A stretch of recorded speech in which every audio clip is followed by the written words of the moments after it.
Hello guys, मैं सुनील पारिक हर्षित चौधरी के साथ टी सीरीज क्लासेस में आपका हार्दिक स्वागत करता हूं। तो आज का अपना जो पॉइंट रहेगा वो रहेगा सेल और बैटरी का संयोजन।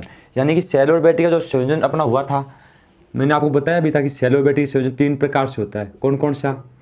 श्रेणी, समानांतर और मिश्रित क्रम। ठीक है, कौन सा होता है? मिश्रित क्रम। इसके बारे में पिछले वाले वीडियो में और इसके बारे में यानी कि श्रेणी और समानांतर के बारे में अपन बातें कर चुके हैं।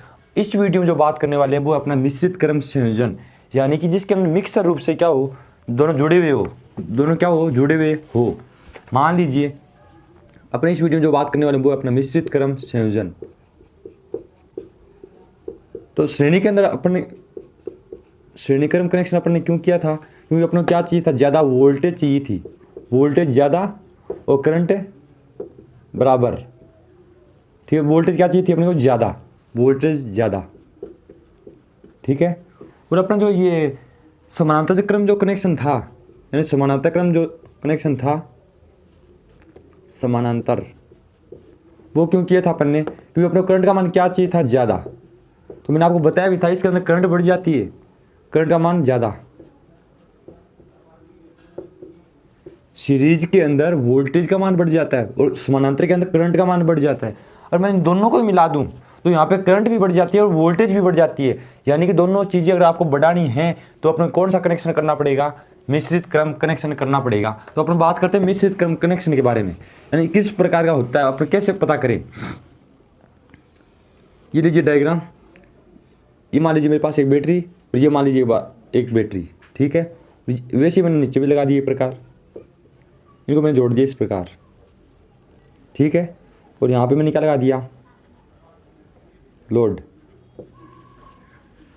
अब देखिए यहाँ पे जो ये दोनों बैटरियाँ हैं वो कौन से क्रम में जुड़ी हैं? श्रेणी क्रम में। ठीक है, ये दोनों भी किस में जुड़ी है? श्रेणी में। और ये वाला पूरा परिपथ, इस पूरे परिपथ की क्या है? समानांतर क्रम में। तो एक ऐसा कनेक्शन जिसके अंदर सीरीज भी हो और समानांतर भी हो, वो कनेक्शन कौन सा कहलाता है? मिश्रित क्रम कनेक्शन। ठीक है, तो इन मिश्रित क्रम जो कनेक्शन होता है वो होता है श्रेणी और समानांतर मिश्र रूप, यानी कि दोनों का जुड़ा हुआ रूप क्या होता है? मिश्रित रूप होता है। ठीक है, तो अपने इसके बारे में बात करने वाले हैं। इसके अंदर वोल्टेज का मान और करंट का मान दोनों बढ़ जाता है। अब बढ़ता कैसे है देखते हैं। देखिए मान लीजिए मेरे पास ऊपर वाली जो बैटरी हैं, प्रत्येक बैटरी कितने वोल्ट की? 1.5 वोल्ट की। ठीक है, ये मान लीजिए मेरे पास इसका जो विद्युत भाग वाला वो क्या है? ई, और इसका विद्युत भाग ई, इसका विद्युत भाग ई, और इसका भी कितना है? ई। यानी प्रत्येक बैटरी का जो विद्युत भाग बल जो है वो क्या है? ई। यानी सभी क्या है? इक्वल। ध्यान रखना है यहाँ पे अपन अलग अलग बैटरी यहाँ पे नहीं जोड़ सकते। समान वोल्टेज की बैटरियाँ होनी चाहिए यहाँ पे, और समान ही करंट की क्या होनी चाहिए? बैटरियाँ होनी चाहिए। मान लीजिए मेरे पास अगर अपने कई बार फ़ोन की बैटरियाँ आती हैं, मान लीजिए 5000 mAh की, mAh, यानी कि इसको तो छोड़ दीजिए, आप भूल जाइए। कोई बैटरी 2 एम्पीयर देती है आपको 12 वोल्ट पर।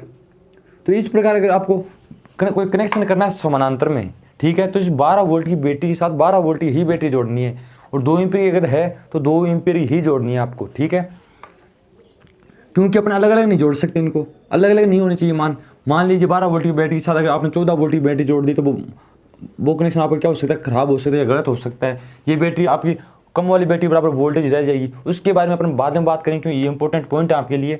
और यहाँ पे अपन बात करने वाले मिश्रित के बारे में, तो इसके बारे में बातें करते हैं। देखिए यहाँ का जो विद्युत वाहक बल जो है इधर वाला, यानी सीरीज के अंदर आपको मैंने बताया भी था, जो विद्युत वाहक बल जो होता है वो क्या होता है? ई टी बराबर E1 plus E2, E T बराबर E1 प्लस E2। तो अगर दोनों समान वोल्टेज की बैटरी है तो क्या आता है मेरे पास? NE।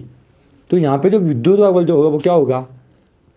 ई टी बराबर NE। ठीक है, अब बात करते हैं नीचे वाले की। यहाँ पर जो विद्युत वाहक बल जो होगा वो इसी प्रकार होगा, क्योंकि ये भी कनेक्शन कौन सा है? सीरीज क्रम कनेक्शन। यानी कि ई टी बराबर क्या हो जाएगा यहाँ पे?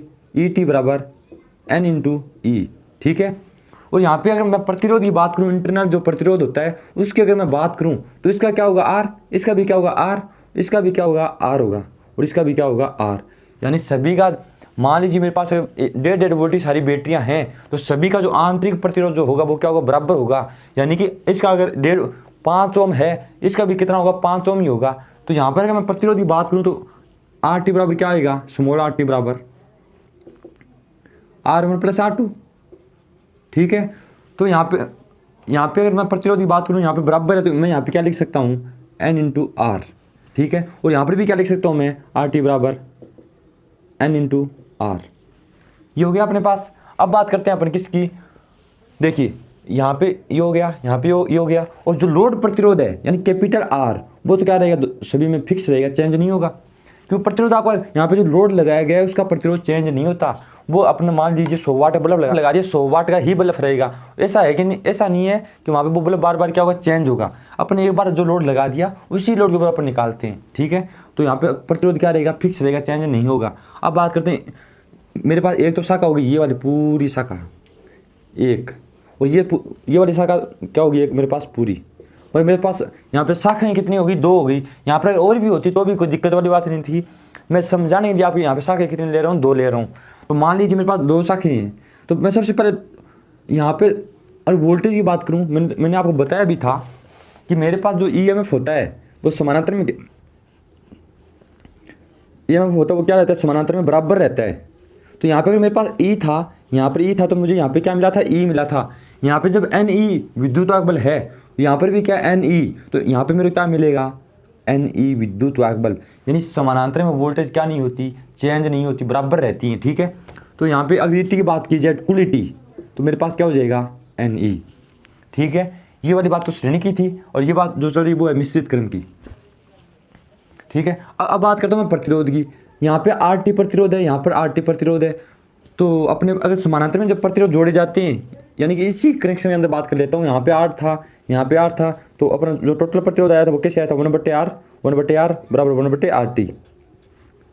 तो मेरे पास क्या आ गया था, R लघुत्तम ले लिया मैंने, 1 + 1 हो गया। और यहाँ पे क्या आ गया, R/2, यानी कि यहाँ पे अगर 2 सेल थे तो 2 आया, 10 होते 10 आता, यानी यहाँ पे क्या आती, सेलों की संख्या R/N आता, ठीक है। तो यहाँ पर भी कैसे होगा, यहाँ का जो प्रतिरोध है और यहाँ का जो प्रतिरोध है वो जुड़ेगा तो RT आएगा, यानी टोटल RT, पूरे सर्किट का RT। तो 1/, अगर RT निकालना चाहो तो समानांतर में तो कैसे होगा, 1/RT बराबर 1/R1 + 1/R2। अब 1/R1 क्या है, ये, यानी इसका ये है, इसका ये है, तो ये RT2 हो गया, ये RT1 हो गया। तो 1/R1, R1 क्या है यहाँ पे, N × R, प्लस यहाँ पे क्या है, 1/N × R, N × R।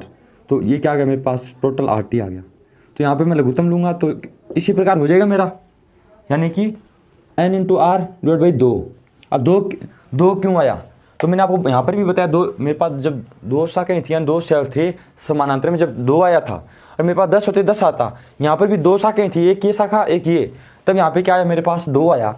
अगर यहाँ पे 10 ऐसी शाखाएं होती, 10 और होती या 100 होती, कितनी होती, तो यहाँ पे कितना आता, उतनी आता। तो मैं यहाँ पे क्या लिख सकता हूँ, N × R/N, ठीक है, सॉरी N नहीं M, क्यों N इसलिए नहीं लिख रहा हूँ मैं, क्योंकि यहाँ पे N क्या है, नंबर ऑफ सेलों की संख्या, परंतु यहाँ पे क्या, शाखाओं की संख्या आ गई। शाखाओं की संख्या को मैं किससे दर्शा रहा हूँ, M से। आप किसी और से भी दर्शा सकते हैं, परंतु जो प्रॉपर जो तरीका है वो यहाँ पे क्या बताएगा, आपको M बताएगा, ठीक है। यहाँ पे आपको क्या दिखाना है, M दिखाना है। तो यहाँ पे M क्या हो गया, आपकी शाखाओं की संख्या। अब बात करता हूँ लोड प्रतिरोधी। लोड प्रतिरोध आपका चेंज नहीं होगा, वो आपका क्या रहेगा, फिक्स रहेगा, ठीक है। ये हो गया, आपके जो फॉर्मूले थे सामान्य तब वो हो गए। अब बात करते हैं करंट की। भाई अपन जोड़ क्यों रहे हैं, करंट के लिए जोड़ रहे हैं, भाई सेलों में वोल्टेज जुड़ जाएगी। अब करंट का पता नहीं अपने करंट कितनी देगा, अगर आपको करंट निकालनी है, करंट हमेशा लोड के ऊपर डिपेंड करती है, इसलिए मैं यहाँ पे क्या करूँगा, करंट निकालूंगा। अब करंट निकालने के लिए आप ये सोचो सर सेल करंट फिक्स देता है, चेंज करता है, ऐसा नहीं होता है। सेल की जो करंट होती है वो किस पे डिपेंड करती है, लोड के ऊपर। जितना आप लोड बढ़ाते हो करंट का मान उतना ही बढ़ जाता है, यानी कि लोड के ऊपर डिपेंड कौन करती है, करंट करती है। इसलिए मैंने यहाँ पे क्या है, लोड प्रतिरोध। मान लो आपने अगर यहाँ पे 100 वाट का बल्ब लगा दिया या 100 ओम का प्रतिरोध लगा दिया तो करंट अलग होगी, और आपने यहाँ पे 200 ओम का प्रतिरोध लगा दिया तो करंट अलग होगी। यानी कि प्रतिरोध, इस लोड प्रतिरोध के ऊपर डिपेंड कौन करती है, करंट करती है। तो अपन करंट निकालते हैं तो I बराबर क्या होता है, ओम के नियम से V/R होता है। पर तो यहाँ पे V नहीं है मेरे पास, यहाँ पे V की जगह क्या E, तो ET का मान क्या है मेरे पास, NE। तो ये लीजिए मैंने लिख दिया NE। अब बात करता हूँ R की। R यहाँ पे क्या है, 2 प्रतिरोध, एक तो इंटरनल वाला यानी आंतरिक, एक होता है बाहरी लोड वाला प्रतिरोध। दोनों को मैं जोड़ देता हूँ, R प्लस है स्मॉल r। अब स्मॉल r यहाँ पे क्या है, ये वाला N × R/M। तो मैं यहाँ पे लिख देता हूँ NER plus N into R बटे M। ठीक है, अब नीचे वाली संख्या मतलब भिन्न संख्या आ गई मेरे पास भिन्नों के रूप में। अब भिन्नों के रूप में जब संख्या आ जाती है तो मैथ के नियम क्या कहता है कि लघुत्तम ले लो। अपन लघुत्तम लेते हैं इसका। अब लघुत्तम लेंगे तो यहाँ पे क्या हो जाएगा, मेरे पास ऊपर तो फिक्स रहेगा N इंटू ई, और नीचे लघुत्तम इसके नीचे कुछ नहीं, तो मैं एक मान लेता हूँ। दोनों का लघुत्तम क्या आ गया मेरे पास M, और यहाँ M को एक के साथ M के अंदर एक का डिवाइड किया तो मेरे पास कितने बार गया M बार, और M को 8 से मल्टीप्लाई किया तो क्या आ गया मेरे पास MR, प्लस M का M में डिवाइड किया तो कितने बार गया एक बार, एक को N इंटू आर से मल्टीप्लाई किया तो क्या आ गया मेरे पास N इंटू आर। ठीक है, अब नीचे जब संख्याएँ हैं, जब मेरे पास इस प्रकार संख्या आ जाती हैं, यहाँ पे R बराबर है 2/4/1, इस प्रकार जब संख्या आ जाती हैं तो 2 के नीचे कुछ नहीं है तो मैं क्या मान लेता हूँ, 1 मान लेता हूँ। तो ये संख्या ऊपर पलट जाएगी। मैं पिछली बार भी आपको बताया था कि संख्या पलट जाती हैं, तो यहाँ पे संख्या पलटेगी तो M कहाँ पे चला जाएगा, ऊपर की तरफ। तो यहाँ पे क्या आ जाएगा M ऊपर, पहले से क्या था N into E divide by MR plus N into R small r। तो अपने पास जो फॉर्मूला निकल के आता है करंट का वो क्या आता है, MNE divide by MR plus NR। तो यहाँ पे अपने पास क्या क्या चीज़ें क्या हैं, यानी कि यहाँ पे मैं बता देता हूँ आपको।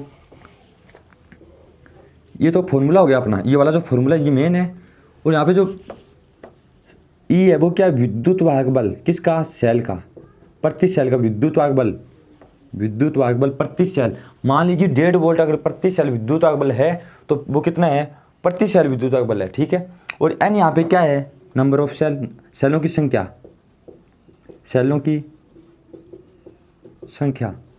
ठीक है, और इसके बाद में अपना क्या आता है, स्मॉल r के बारे में मैंने बताया दिया, आंतरिक प्रतिरोध प्रति सेल का आंतरिक प्रतिरोध है ये प्रति सेल। ठीक है, और इसके बाद अपना आता है कैपिटल R, वो आता है लोड प्रतिरोध। इसके बाद अपना जो पॉइंट आता है वो आता है M आता है समानांतर शाखाएं, यानी कि जो अपने ये शाखाएं लगाई गई हैं, एक ही हो गई 2 लगा दी, और इससे 50 होती 50 लगा देता, 100 होती 100 लगा देता। ठीक है, तो इस M क्या है, यहाँ पे समानांतर शाखाओं की संख्या, भाई अपने पास कितनी शाखाएं लगाई गई हैं। ठीक है, तो ये था अपना सेलों का मिश्रित क्रम संयोजन। तो इसके बारे में बता देता हूँ, सेलों का जो मिश्रित क्रम जो संयोजन है उसके अंदर आपको वोल्टेज करंट दोनों बढ़कर मिलती हैं। श्रेणी के अंदर आपको वोल्टेज बढ़ के मिलेगी, समानांतर में आपको करंट बढ़ के मिलेगी, और ये आपका जो कनेक्शन है दोनों का मिश्रित रूप है, तो यहाँ पे करंट और वोल्टेज दोनों क्या मिलेंगी, बढ़कर मिलेगी। तो आपको कहीं पर जब क्वेश्चन आते हैं सामान्यतः ये पूछे जाते हैं कि सेलों से अगर आपको अधिकतम वोल्टेज लेनी तो कौन सा कनेक्शन करेंगे अपन, तो वहाँ पे करेंगे सीरीज क्रम कनेक्शन। और आपको पूछ ले कोई भाई सेलों से मेरे को करंट ज़्यादा चाहिए तो कौन सा क्रम कनेक्शन किया जाना चाहिए, तो समानांतर क्रम कनेक्शन। और आपको कोई पूछ ले करंट और वोल्टेज दोनों ज़्यादा चाहिए भैया, तो आपको कौन सा कनेक्शन किया जाना चाहिए, तो भैया तो यहाँ पे अपने कनेक्शन करना पड़ेगा, मिश्रित क्रम संयोजन करना पड़ेगा, यानी मिश्र रूप करना पड़ेगा। वहाँ पे आपको क्या मिल जाएगी, करंट और वोल्टेज दोनों ही अधिकतम मिल जाएगी। ठीक है, ये था अपना सेलों मिश्रित क्रम संयोजन। इसके साथ ही अपने यहाँ पे जो सेलों के जो संयोजन थे वो क्या होते हैं, कंप्लीट होते हैं। और अगले वाला जो पॉइंट रहेगा वो रहेगा बैटरी चार्जिंग, यानी कि अपने बैटरी को कैसे चार्ज करें। ठीक है, तो ये वीडियो यहीं तक रहेगा।